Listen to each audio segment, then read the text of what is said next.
Tetapi sebenarnya orang-orang sebelumnya juga sudah pernah merasakan hal tersebut. Maka ini kita jadikan pedoman dalam hidup kita. Bukan kita saja yang melalui jalan ini. Kalau ada kesusahan yang kita rasakan pada hidup kita, maka kita yakini dengan seyakin-yakinnya bukan kita saja yang melalui jalan ini, apapun itu. Sabbih isma rabbikal a'la alladhi khalaqa fasawwa. Alhamdulillah, alhamdulillahi rabbil alamin, wassalatu wassalamu ala sayyidina Muhammadin wa man tabi'ahum bi ihsanin ila yaumiddin.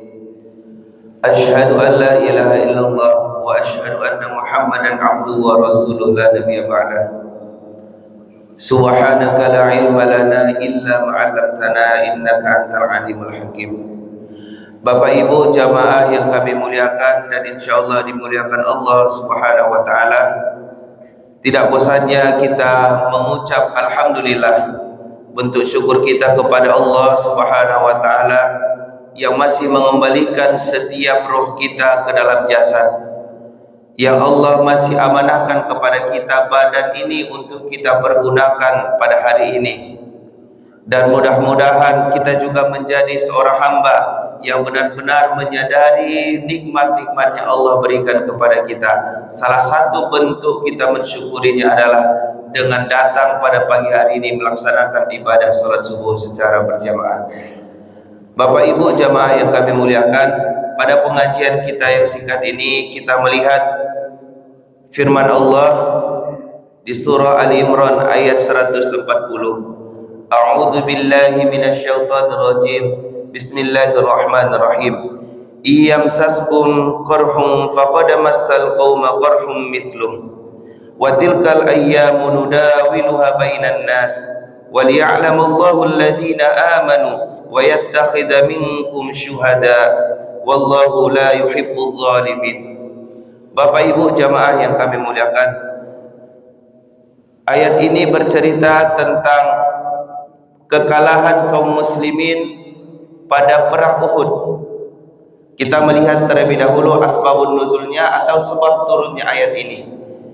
Ketika terjadinya perang Uhud, para sahabat telah melakukan perang dan banyak korban yang ditimbulkan oleh peperangan tersebut dan juga termasuk kekalahan kaum muslimin.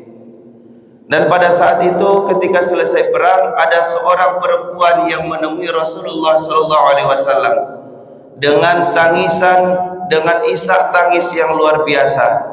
Dia menemui Rasulullah SAW, wahai Rasulullah, ya Rasulullah, suamiku dan anak yang paling aku cintai telah gugur di dalam peperangan. Maka Rasulullah SAW melihat ratapan seorang perempuan tersebut. Kemudian dia terus meraung menangis di hadapan Rasulullah. Kemudian Rasulullah mempertanyakan kepada beliau, akada yaf'alu bi rasulik, apakah seperti ini kamu memperlakukan Rasulmu? Seolah-olah perempuan itu mengisyaratkan dia tidak terima kekalahan peperangan tersebut, dia tidak terima wafatnya atau syuhadanya suami dan anaknya yang ikut peperangan.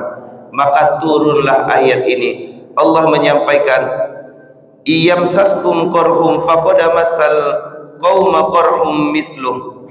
Jika kamu pada perang Uhud mendapat luka, maka mereka pada perang Badar mendapat luka yang serupa. Bapak Ibu jamaah yang kami muliakan, itulah asbabun nuzul ayat ini. Kemudian kita coba menarik pada kehidupan sehari-hari kita, pada kehidupan kita pada saat ini. Kita melihat pada perang Uhud kaum muslimin itu terluka. Mereka berkeluh kesah, mereka menunjukkan kekecewaannya yang luar biasa. Tetapi sebenarnya orang-orang sebelumnya juga sudah pernah merasakan hal tersebut. Maka ini kita jadikan pedoman dalam hidup kita. Bukan kita saja yang melalui jalan ini. Kalau ada kesusahan yang kita rasakan pada hidup kita, maka kita yakini dengan seyakin-yakinnya bukan kita saja yang melalui jalan ini, apapun itu.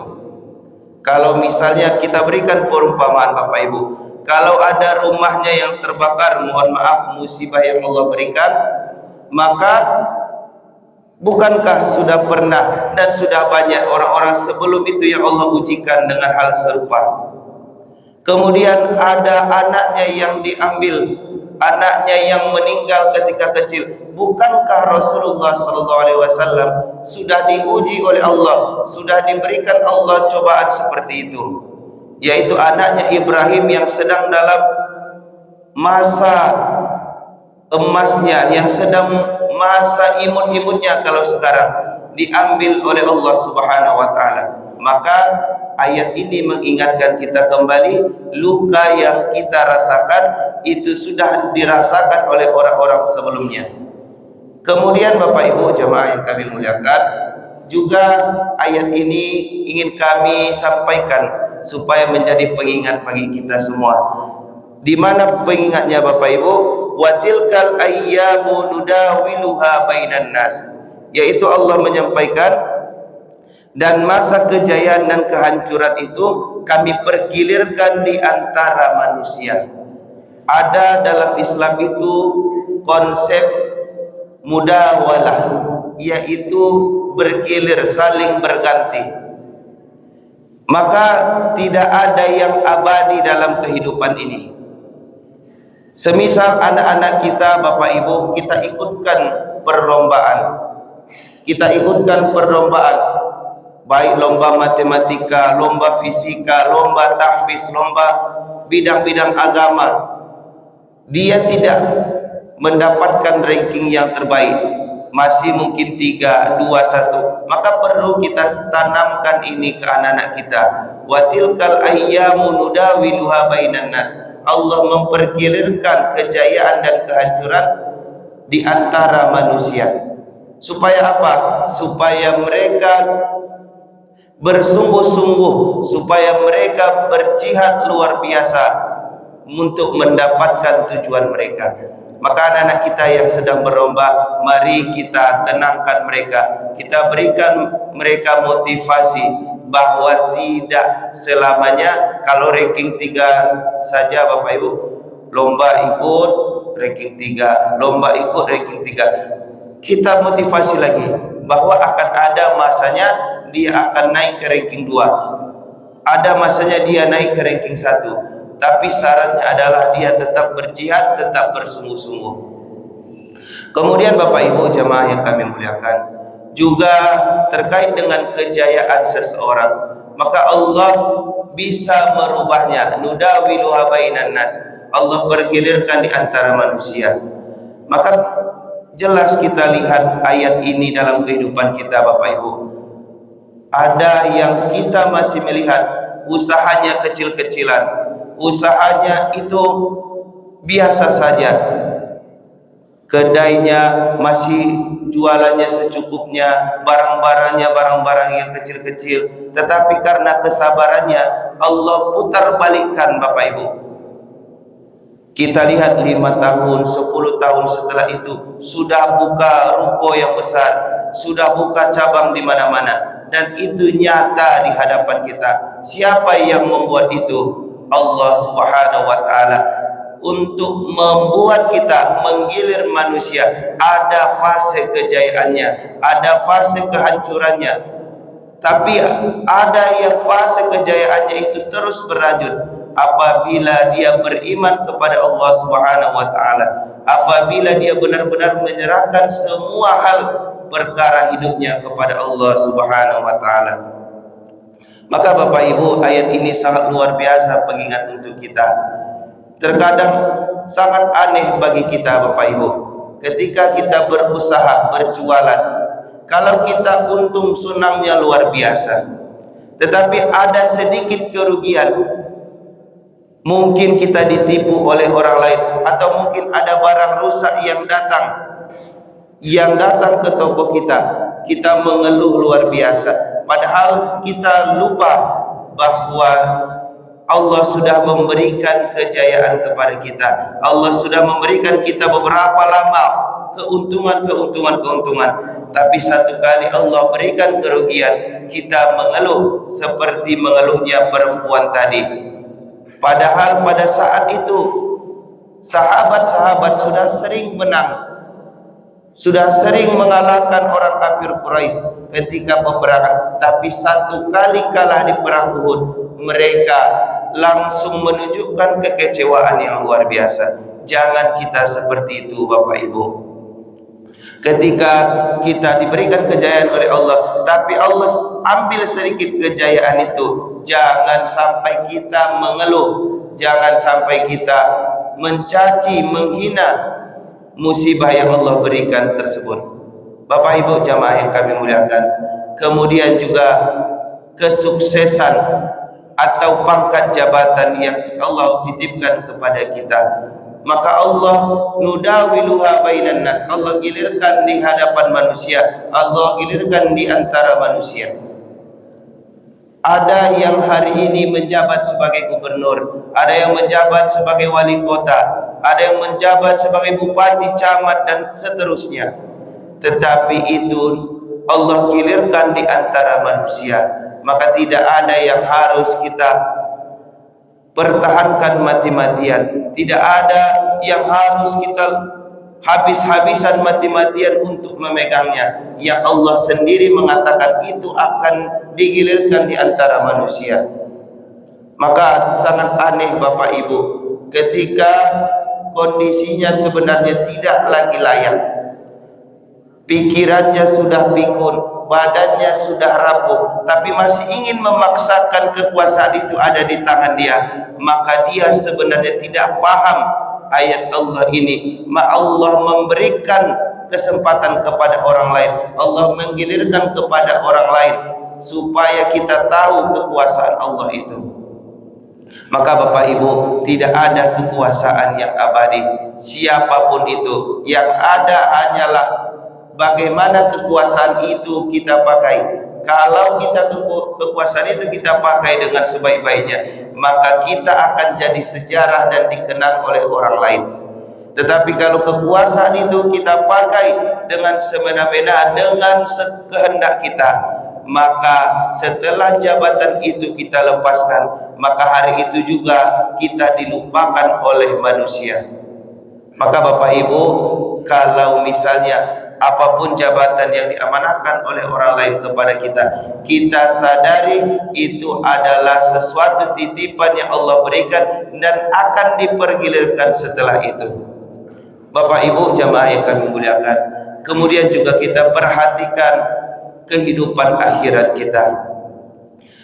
Kalau kita diberikan Allah kesehatan, kekuatan, rezeki yang Allah berikan, maka pergunakan dengan sebaik-baiknya untuk akhirat kita. Kalau kita tidak pergunakan untuk akhirat kita dengan sebaik-baiknya, kalau Allah sewaktu-waktu mengambilnya, kesehatan itu Allah ambil dari diri kita, kesuksesan itu Allah ambil dari diri kita, kejayaan itu, pangkat jabatan itu Allah berikan, Allah ambil dari kita, dan yang tinggal hanyalah pertanyaan-pertanyaan di akhirat nantinya. Yang tinggal hanyalah catatan-catatan malaikat, bagaimana kita mempergunakan semuanya itu semasa hidup kita. Maka alangkah meruginya kita Bapak Ibu, alangkah hinanya kita di hadapan Allah Subhanahu wa taala nanti. Allah berikan semuanya kita di atas muka bumi ini, tapi di hadapan Allah kita tidak mampu untuk mempertanggungjawabkannya. Bapak Ibu jamaah yang kami muliakan, maka surah Al-Imran ayat 140 ini kita pahami dengan sebaik-baiknya. Kita sadari betul tidak ada yang abadi di dunia ini. Rasulullah SAW yang Allah berikan pertolongan senantiasa kepada beliau bisa mengalami kekalahan dalam perang Uhud. Maka kita juga seperti itu. Sepandai-pandai kita untuk berusaha, sepandai-pandai kita mengelola usaha kita, bisa saja ada kekeliruan, ada kesalahan yang kita lakukan sedikit, yang Allah bisa memutarbalikkan keadaan tersebut. Maka tidak ada yang abadi. Kita pergunakanlah itu, kejayaan kita, kesuksesan kita, pangkat jabatan kita untuk Allah Subhanahu wa taala. Karena Allah menyampaikan, "Wa liya'lamallahu alladhina amanu." Dan Allah bisa, agar Allah bisa membedakan orang-orang yang beriman. Yang tadi Bapak Ibu Allah pergilirkan di antara manusia supaya Allah bisa membeda-bedakan orang-orang yang beriman. Kalau diberikan jabatan, apakah jabatan itu diisi dengan keimanan, apakah diisi dengan hawa nafsu? Kalau kesuksesan itu Allah berikan, apakah diisi dengan keimanan atau diisi dengan kerakusan atau ketamakan? Maka itulah Allah menguji kita. Sebenarnya ujian yang Allah berikan itu nyata dalam diri kita, tapi kita tidak menyadarinya. Allah berikan rezeki yang luar biasa, tapi sebenarnya itu ujian kepada kita. Apakah kita mudah untuk bersedekah, atau kita lebih tamak lagi, lebih haus lagi mencari kekayaan-kekayaan tersebut. Bapak Ibu jamaah yang kami muliakan, juga kami sampaikan melalui pengajian ini, ada satu rumus hidup yang sangat luar biasa yang tidak kita sadari, yaitu pilihlah pilihan-pilihan sulit untuk memudahkan kita setelahnya, dan jangan sampai kita memilih pilihan-pilihan mudah yang akan memberatkan kita setelahnya. Bapak Ibu jamaah yang kami muliakan, rumus hidup ini sangat penting bagi kita, dikarenakan kita sudah melihat dalam kehidupan kita banyak orang yang hidupnya ketika muda, ketika remaja muda dan dewasanya, dia hidup dengan santainya, hidup dengan seadanya. Itu adalah pilihan-pilihan muda. Tetapi ketika tuanya sangat berat menjalani kehidupan karena dia tidak mau bersusah-susah ketika mudanya. Tetapi ada orang, ada anak-anak kita yang bersusah-susah di waktu mudanya, bersusah-susah, susah di pendidikan, susah di kehidupan, susah di pelajarannya, tapi dia mau dalam kesusahan tersebut, maka dia akan mendapatkan kemudahan setelah itu. Maka itu adalah pilihan. Begitu juga akhirat kita. Kalau kita mau bersusah-susah di kehidupan kita ini, susah untuk bangun pagi, susah untuk melaksanakan sholat tahajud, maka kita akan mendapatkan kemudahan hisab di hadapan Allah nantinya. Tapi kalau kita ingin mudah di awal ini, sholat tahajud tidak mau karena masih mengantuk, belajar tidak mau karena malas, berusaha tidak mau karena malas, maka kita akan susah hisabnya di hadapan Allah Subhanahu wa taala. Maka pilihan itu ada di tangan kita. Kita mau susah terlebih dahulu atau kita mau mudah terlebih dahulu, itu dikembalikan kepada kita semua. Karena setiap diri kita itu tidak bisa nanti melemparkan tanggung jawab kepada orang lain, tetapi kita sendirilah yang bertanggung jawab atas diri kita masing-masing. Demikian Bapak Ibu, mudah-mudahan ada manfaatnya, dan ayat Allah ini surah Al-Imran ayat 140 menjadi pengingat bagi kita semua dan juga bagi kami yang mengingatkan. Assalamualaikum warahmatullahi wabarakatuh.